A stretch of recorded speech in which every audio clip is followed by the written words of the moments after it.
அனைவருக்கும் வணக்கம். இன்றைய ஆரோக்கிய தலைப்பில் நாம் எதை பற்றி தெரிஞ்சுக்க போகிறோம் அப்படின்னா, நம்முடைய ஆரோக்கியத்திலையும் சரி, நம்மளுடைய உடலை புத்துணர்ச்சியாக வச்சுக்கிறதுலையும் சரி, நமக்கு உதவியாக இருக்கக்கூடியது அப்படின்னா நம்ம உண்ணக்கூடிய உணவுகள் தான்.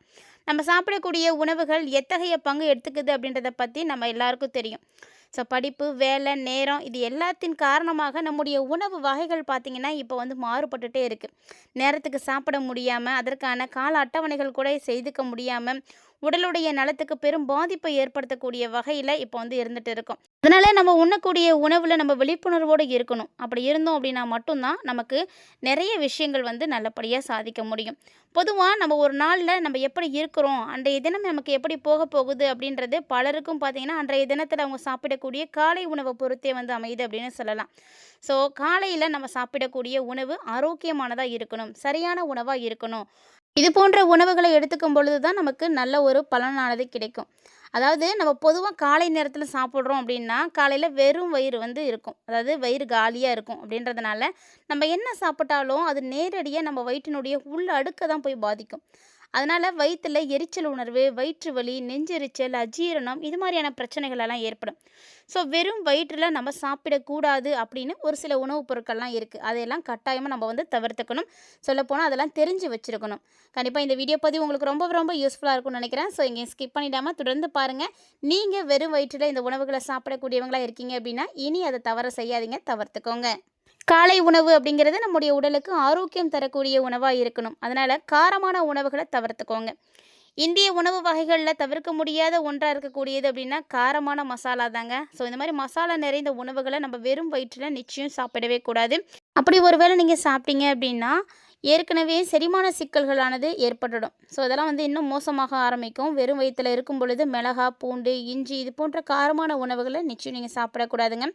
அதுக்கு பதிலாக நட்ஸ் வகைகள் சாப்பிடுங்க. ஜூஸ், பழங்கள் இதெல்லாம் சாப்பிட்றதுக்கு முயற்சி பண்ணிக்கோங்க. அடுத்ததாக இனிப்பு, அதுவுமே எம்டி ஸ்டொமக்கில் சாப்பிடவே கூடாது. வெறும் வயிற்றில் நம்ம இனிப்பு வகைகளை சாப்பிட்டோம் அப்படின்னா இன்சுலின் உற்பத்தியை பாதிப்படைய செஞ்சு நீரிழிவு நோயை ஏற்படுத்திடும். அதனால் உங்களுடைய வயிற்றில் இருக்கக்கூடிய அமிலங்கள் காரங்களினுடைய சமநிலையை சீர்குலைச்சிடும். ஸோ இனிப்பு அப்படின்றது பார்த்திங்கன்னா எளிதில் ஜீரணமாகக்கூடிய ஒன்று.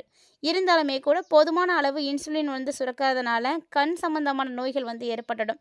அதனால் வெறும் வயிற்றில் இனிப்புகளையும் சாப்பிடாதீங்க. ஸோ அடுத்ததாக பார்த்திங்கன்னா கார்போஹைட்ரேட் நிறைந்திருக்கக்கூடிய பானங்கள்.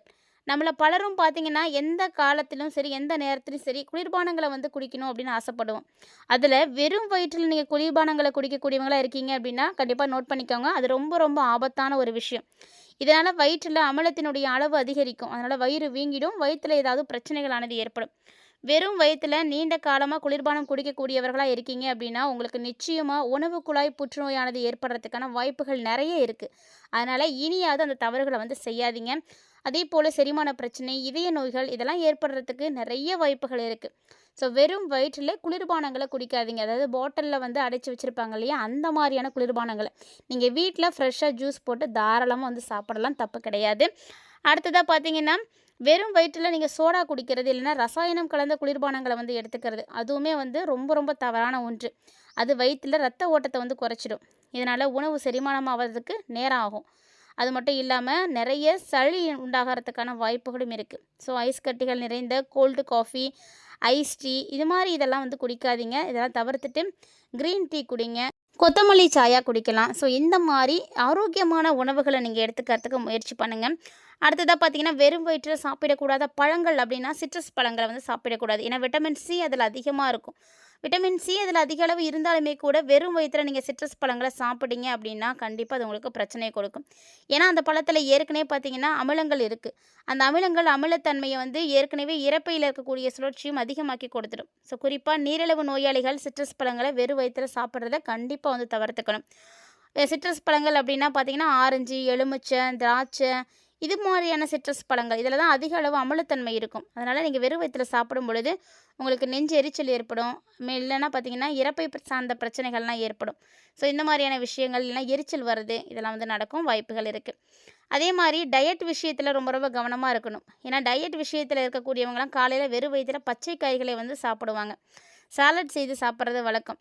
ஆனால் அந்த காய்கறிகளில் இருக்கக்கூடிய அதிக அளவிலான நார்ச்சத்து பார்த்திங்கன்னா உங்களுடைய வயிற்றை நிறைச்சிடும். அதனால் அது உங்களுக்கு அடி வயிற்று வலி, வயிறு இறுக்கி பிடிக்கிறது இந்த மாதிரியான உபாதைகளை எல்லாம் ஏற்படுத்தி கொடுத்துரும்.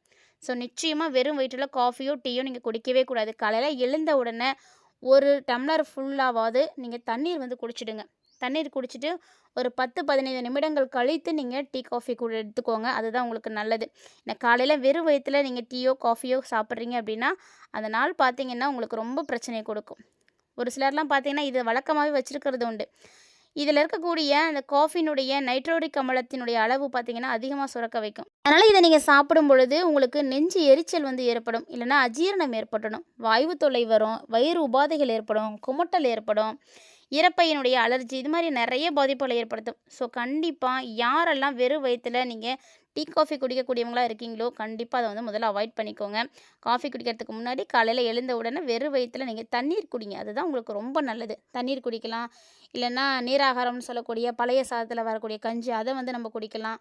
கம்மங்கூழ் குடிக்கிறது இந்த மாதிரி நம்மளுடைய வயிற்றுக்கு குளிர்ச்சி தரக்கூடிய உணவுகளை தான் முதல்ல நம்ம எடுத்துக்கணும். தேங்காய் பால் வந்து வெறும் வயிற்றில் குடிக்கலாம். ஸோ இந்த மாதிரி நல்ல உணவுகளை வந்து எடுத்துக்கோங்க. டீ காஃபியை கண்டிப்பாக தவிர்த்துக்கோங்க. அப்படி ஒரு வேளை டீ காஃபி குடிக்கக்கூடிய பழக்கம் தான் இருக்குது அப்படின்றவங்களாம் நிச்சயமாக அதுக்கு முன்னாடி நீங்கள் கொஞ்சமாவது ஒரு கிளாஸ் தண்ணி குடிச்சிடுங்க. அதுக்கப்புறமா நீங்கள் இதை எடுத்துக்கோங்க. ஏன்னா ஒரு சில உணவுகளை நம்ம வெறும் வயித்துல சாப்பிடக்கூடாதுன்னு சொல்கிறதுக்கு காரணம் இருக்குது. இதனால் குடல் சுவர் பாதிக்கப்பட்டுட்டு அல்சர் வரும், எதுக்களிப்பு பிரச்சனை இருக்கும். ஸோ அந்த மாதிரி இருக்கக்கூடிய உணவுகளை தான் நம்ம வந்து சாப்பிடக்கூடாது.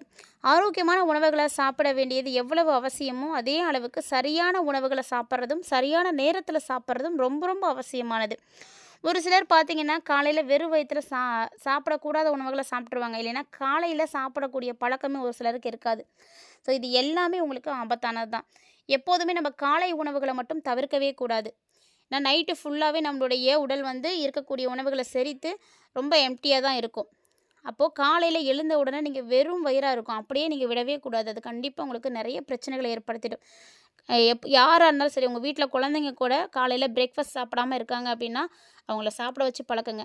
நட்ஸு இந்த மாதிரி ஏதாவது கொடுங்க, இல்லைன்னா ஃப்ரெஷ் ஜூஸ் ஏதாவது கொடுத்து பழக்குங்க. அவங்க எதுவுமே சாப்பிடாமல் அவங்க எம்டி ஸ்டொமக்காக கண்டிப்பாக அவங்கள எங்கேயுமே அனுப்பாதீங்க. அது ரொம்ப ரொம்ப தப்பு. ஏன்னா அதனால் அவங்களுக்கு நிறைய பாதிப்புகள் ஏற்படும். அதே போல் நம்ம வெறும் வயிற்றில் வந்து தக்காளி சாப்பிடக்கூடாது. தக்காளியை வெறும் வயிற்றில் சாப்பிட்டீங்க அப்படின்னா அதில் இருக்கக்கூடிய அமிலங்கள் வயிற்றில் இருக்கக்கூடிய அமிலங்களோடு சேர்ந்து வினை புரிந்து கரையாத ஜெல் மாதிரி ஒரு பொருளை உருவாக்கிடும். இதனால் வயிற்றில் கற்கள் உருவாகிறதுக்கான வாய்ப்புகள் இருக்குது. பொதுவாக நம்மளுடைய வீட்டில் சொல்லுவாங்க இல்லையா, தக்காளி சாப்பிடாதீங்க அதிகமாக, தக்காளியில் சாப்பிடும் பொழுது கல் உருவாகும் அப்படின்னு சொல்கிறதுக்கு காரணங்கள்லாம் இதுதான். அதே மாதிரி வாழைப்பழத்தையும் நீங்கள் வெறும் வயிற்றில் சாப்பிடக்கூடாது. ஏன்னா வாழைப்பழத்தை வெறும் வயிற்றில் நீங்கள் எடுத்துக்கிறதுனால உடலில் மெக்னீஷியத்தினுடைய அளவு பார்த்திங்கன்னா திடீர்னு அதிகமாகிடும். ஸோ இது மாதிரி ஆகும் பொழுது மெக்னீஷியம் மற்றும் கால்சியத்தினுடைய சமநிலையை வந்து பாதிப்படைய செஞ்சிடும். அதே போல் சக்கரவள்ளி கிழங்கும் சாப்பிடக்கூடாது. இதில் இருக்கக்கூடிய பெக்டின், டானின் போன்றவை எல்லாமே குடலில் இருக்கக்கூடிய அமிலச்சுரப்பை வந்து தூண்டி கொடுக்கும். இதனால் குடல் சுவரானது பாதிக்கப்பட்டு அல்சர், எதுக்களிப்பு இது மாதிரியான பிரச்சனைகளை எல்லாம் ஏற்படுத்திடும். அதனால் கண்டிப்பாக வெறும் வயித்துல சக்கரவள்ளி கிழங்கும் நீங்கள் சாப்பிடாதீங்க. அடுத்ததாக வெறும் வயித்துல என்ன சாப்பிடக்கூடாது அப்படின்னா தயிர் சாப்பிடக்கூடாது. ப்ரோபயாட்டிக் அப்படின்னு சொல்லக்கூடிய நல்ல பாக்டீரியா நிறைந்திருக்கக்கூடியது. வெறும் வயிற்றில் நீங்கள் இதை சாப்பிடும் பொழுது அமுதமே நஞ்சாக்கிடும். அது மாதிரி தான் நல்ல பாக்டீரியாவே நமக்கு குடலில் வந்து பாதிப்பை ஏற்படுத்தி கொடுத்துடும். ஸோ அது நமக்கு கெட்ட ஒரு பாக்டீரியாவாக மாறி நமக்கு நிறைய பாதிப்புகளை ஏற்படுத்தி கொடுத்துடும். அதனால் வெறும் வயிற்றில் தயிர் சாப்பிடாதீங்க. சாப்பிடக்கூடியவங்களாக இருக்கீங்க அப்படின்னா இனி வந்து அவாய்ட் பண்ணிக்கோங்க. காலையில் வெறும் வயிற்றில் சாப்பிடக்கூடாத உணவுகளை பற்றி கண்டிப்பாக நீங்கள் இந்த பதிவில் தெளிவாக தெரிஞ்சுட்டு இருந்திருப்பீங்கன்னு நினைக்கிறேன். ஸோ இந்த மாதிரியான உணவு பழக்கங்கள் இருக்கக்கூடியவங்க யாராவது இந்த பதிவு பார்க்குறீங்க அப்படின்னா கண்டிப்பாக இந்த பதிவோட உங்களுடைய உணவு பழக்க வழக்க முறைகளை எல்லாம் மாற்றிக்கோங்க. இதில் இருக்கக்கூடிய விஷயங்கள் எல்லாமே உங்களுடைய ஆரோக்கியம் சம்மந்தமானது. ஸோ நம்ம எந்த விஷயத்தில் கவனத்தை சிதற விட்டாலும் சரி, ஆரோக்கியம் சார்ந்த விஷயத்தில் கவனத்தை வந்து இழக்கக்கூடாது. ஏன்னா ஆரோக்கியமான நம்ம வாழ்க்கை முறைக்கு ஆரோக்கியமான உணவுகள் ரொம்ப முக்கியமானது. ஸோ வெறும் வயிற்றில் சாப்பிடக்கூடாத உணவுகளை எல்லாம் நீங்கள் பார்த்துருப்பீங்கன்னு நினைக்கிறேன். உங்களுடைய ஃபேமிலியில் யாரும் இந்த மாதிரி யாரும் தவறுகள் செய்துட்ருக்காங்க அப்படின்னா கண்டிப்பாக அவங்களுக்கு இந்த பதிவை ஷேர் பண்ணி விடுங்க. அவங்க அவங்களுடைய உணவு முறைகளை மாற்றி ஆரோக்கியமாக வாழ்கிறதுக்கு ரொம்பவே உதவியாக இருக்கும். இந்த பதிவில் ஆரோக்கியம் சம்மந்தமான நிறைய தகவல்களை நீங்கள் தெரிஞ்சுட்டு இருந்திருப்பீங்கன்னு நினைக்கிறேன். கண்டிப்பாக இந்த வீடியோவும் உங்களுக்கு பிடிச்சிருந்துருக்கும்னு நினைக்கிறேன். இன்கேஸ் இந்த பதிவானது உங்களுக்கு பிடிச்சிருந்திருக்கு அப்படின்னா லைக் பண்ணி ஷேர் பண்ணுங்கள், மறக்காமல் கமெண்ட் பண்ணுங்கள். மேலும் இது மாதிரி பல இன்ட்ரெஸ்டிங்கான ஆரோக்கியம் சார்ந்த தகவல்களை எல்லாம் நீங்கள் உடனுக்குடன் பார்த்து தெரிஞ்சுக்கணும் அப்படின்னு ஆசைப்பட்றீங்கன்னா நம்ம சேனலை சப்ஸ்கிரைப் பண்ணிவிட்டு ஃபாலோ பண்ணிக்கோங்க. நோயற்ற வாழ்வே குறைவற்ற செல்வம் அப்படின்னு சொல்லுவாங்க. ஸோ அதுக்கு ஏற்ற மாதிரி நம்மளுடைய உணவு பழக்க முறைகளை மாற்றிக்கும் பொழுது தான் நம்மளுடைய உடலில் நோய்களானது ஏற்படாது. ஸோ ஆரோக்கியமான வாழ்க்கை முறைக்கு ஆரோக்கியமான உணவுகள் முக்கியமானது அப்படின்னு யாரெல்லாம் வந்து நினைக்கிறீங்களோ மறக்காமல் கமெண்ட் பண்ணுங்கள். கண்டிப்பாக இந்த வீடியோ பதிவு மாதிரி இன்னும் நிறைய நிறைய இன்ட்ரெஸ்டிங்கான தகவல்களோட மற்றும் ஒரு சுவாரஸ்யமான ஆரோக்கிய தலைப்பில் சந்திக்கலாம்.